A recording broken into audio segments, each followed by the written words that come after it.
Hey, good morning, everybody. I hope everyone's having a really great day so far.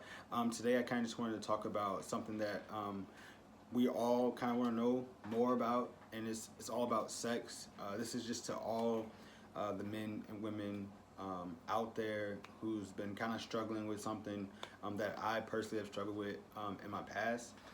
It was straight up sex. Just being with a lot of people and not really valuing yourself and possibly the other people that you were getting involved with. Um, I uh, I definitely understand where a lot of people are coming from because a lot of things impact your decisions. A lot of music in a certain way it gets into your heart, and it definitely plays into all of that. The environment you're in, the lifestyle that you're in, the things that you're looking up to, the people that you're looking up to are doing the same thing. So you want to emulate exactly what they're doing. So that was a very worldly experience for me. You weren't thinking up to God and thinking about how I should be treating everyone and how I should be interacting with people and bringing them along and building them in a different way instead of the way that I was treating other people. So um, I'm not that person anymore. You have to not think of that anymore. That was my past. I'm not my past anymore. This is my new version. Ever since I gave myself to Christ, I just kind of stopped with it. I just immediately just kind of just like no, I don't think I want to do that anymore. I think I've got to another level, and it wasn't very satisfying at all. Um, so it's just one of those things where you have to continue moving and don't fret on it because there's a lot of more important things out there, and you want to wait till you're married, and that was ultimately my goal. But there's some things that kind of took place, and you kind of went with it, and then it's not there anymore. And just to let you know, you want to make sure you try to wait to marriage. I tried. I was about 19 when I lost my virginity. I wish I would have waited, but I didn't because I was just going with the flow and just trying to be with what everyone else was doing. So I wasn't true to myself, and that hurts. I want you to be true to yourself, and you just wait till you're married. So there's a lot of scriptures in here that I can kind of go at. It's pretty long, so just stay with me real quick. Um, it's pretty much First Corinthians 7, the entire thing.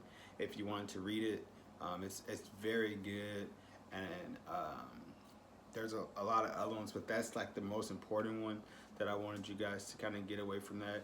Um, and we're just gonna dive right into it. It's really good. First Corinthians 7, the entire thing. Now, for the matters you wrote about, is it good for a man to not marry? But since there is so much immorality, each man should have his own wife, and each woman her own husband. The husband should fulfill his marital duties to his wife, and likewise the wife to her husband. The wife body does not belong to her alone, but also to her husband. In the same way, the husband body does not belong to him alone, but also to his wife.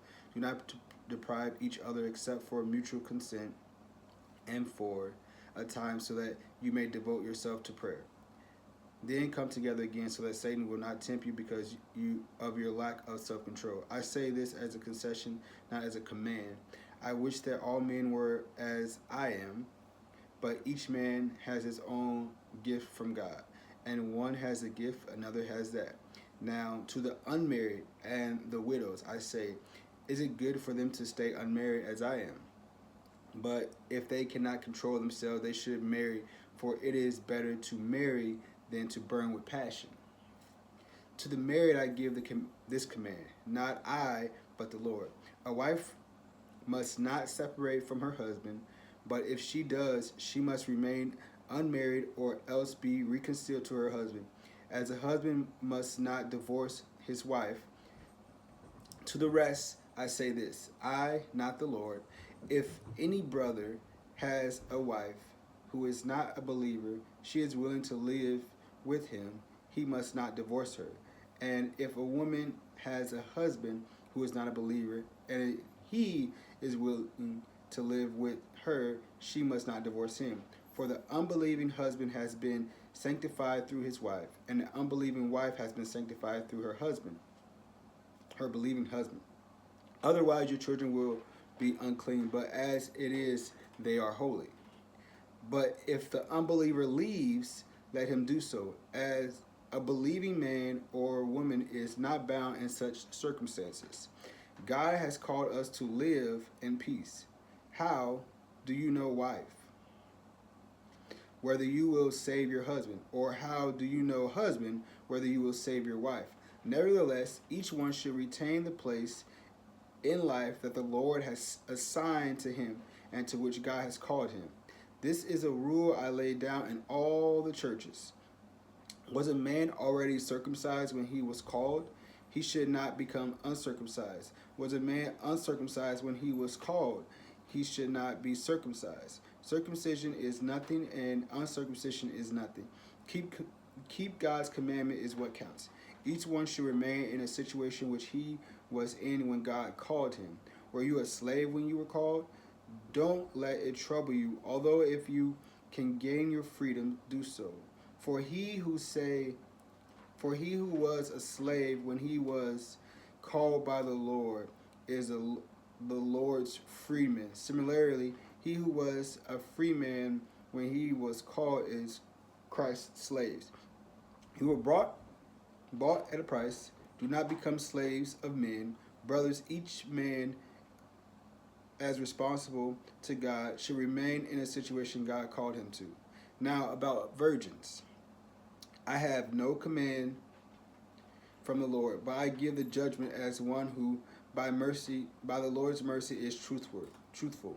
Because of the present crisis, I think that it is good for you to remain as you are. Are you married? Do not seek a divorce. Are you unmarried? Do not look for a wife. But if you do marry, you have not sinned, and if a virgin marries, she has not sinned.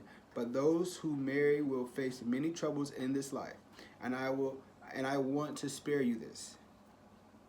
What I mean, brothers, is that the time is short. For from now on, those who have wives shall live as if they have none. Those who mourn as if they did not.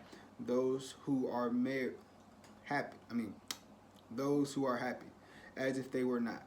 Those who buy something as if it were not theirs to keep. Those who use the things of the world as if not engrossed in them. For this world in its present form is passing away. I would like you to be free from concern. An unmarried man is concerned about the Lord's affairs, how he can please the Lord.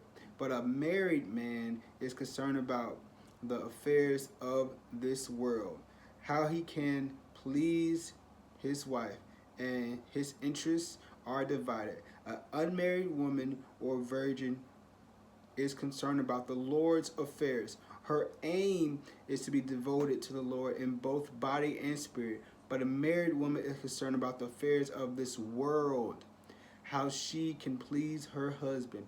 I am saying this for your own good, not to restrict you, but that you may live in the right way in undivided devotion to the Lord.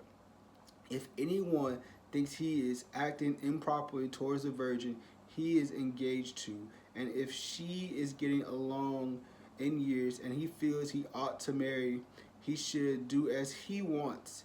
He is not sinning. They should get married.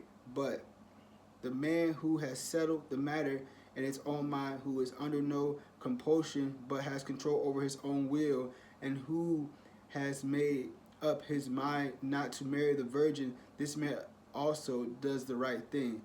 So then he who marries the virgin does right, but he who does not marry her does even better.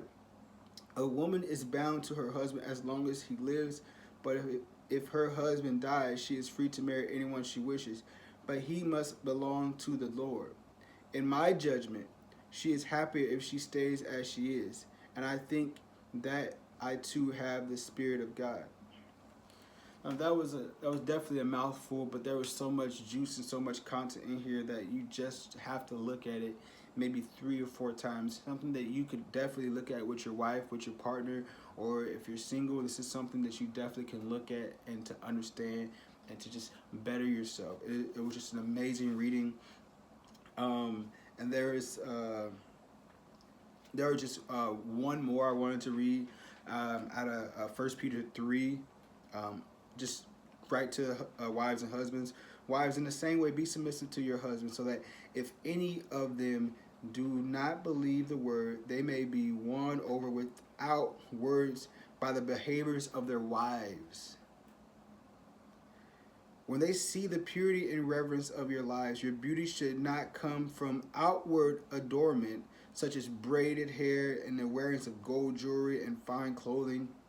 Instead, it should be that of your inner self, the unfading beauty of the gentle and quiet spirit, which is of great worth in God's sight.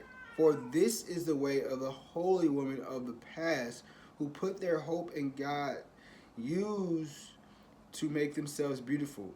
They were submissive to their own husbands, like Sarah, who obeyed Abraham and called him her master.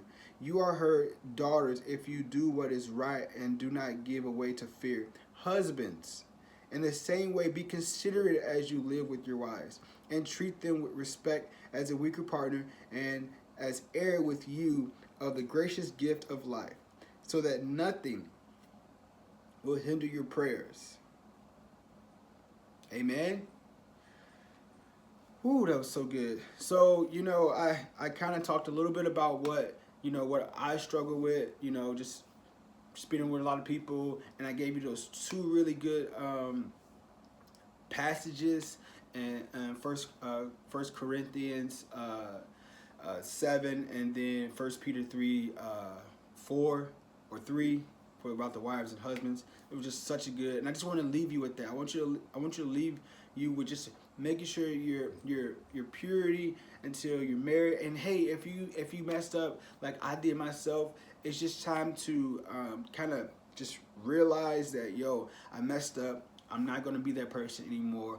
I either want to be single and devote myself to God, or I want to be married and devote, with your wife and figuring out everything like that. So yes, again, it was such a great message. I hope everyone takes it in, read it, rethink, re-envision yourself, and just go out there and make the world a better place. This is what we need to hear today.